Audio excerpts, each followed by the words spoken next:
के पद को लात मारा है और मानवता का रास्ता अपनाया है। तुम क्या हमें राजपाट का डर दिखाओगे और क्या लालच दोगे? क्या मैं झूठ बोल रहा हूँ, गलत बोल रहा हूँ? हमारे लिए सबसे बड़ी लड़ाई है मानव एक समान, बराबरी हो, समानता हो, भाईचारा हो, सबको मान सम्मान मिले, किसी के साथ जाति धर्म लिंग के आधार पर, रंग के आधार पर भेदभाव न हो। वही असली बुद्ध के विचारधारा है। तो हम लोग जो लड़ाई लड़ रहे हैं, ये लड़ रहे हैं और भारत की पहचान के लिए लड़ रहे हैं। और भारत की पहचान धम्म है, भारत की बुद्ध है, भारत की पहचान सम्राट अशोक है, घनानंद है, मौर्य वंश है, शाक वंश है। इतिहास भी बचा रहे हैं और भारत का संविधान भी बचा रहे हैं।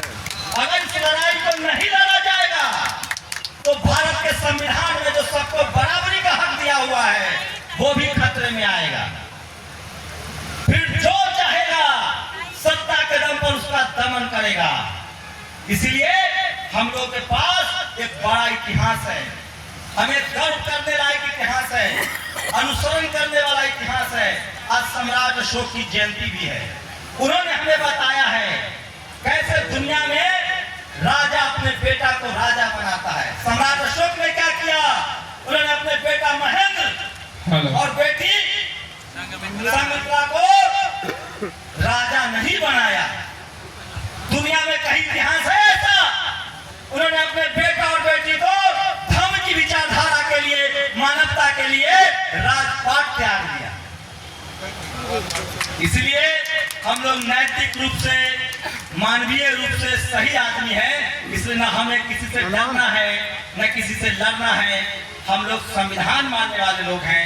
आज बाबा साहब का संविधान है और वो संविधान हमें बराबरी का हक देता है और संवैधानिक तरीके से हमें अपना हक चाहिए, अधिकार चाहिए, जिसमें न किसी को नुकसान हो न किसी का घाटा हो। इसलिए आपको पूरा देश मुबारक। कम से कम तथागत बुद्ध की जो विरासत है, जहां उनको ज्ञान मिला, जहां से उन्होंने दुनिया को ज्ञान दिया और जहां से वो विश्व गुरु कहलाए, कम से कम उसकी पवित्रता का ख्याल कीजिए और वहां से अंधविश्वास, पाखंड फैलाना बंद कीजिए।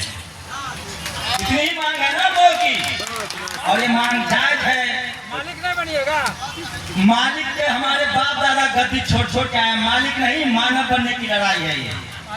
हम लोग मालिक नहीं बनने आए हैं, मानव बनने आए हैं।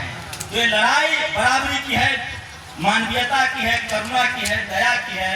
हम लोग बुद्ध के अनुयायी हैं। राजपाट की व्यवस्था राजपाट में भी था।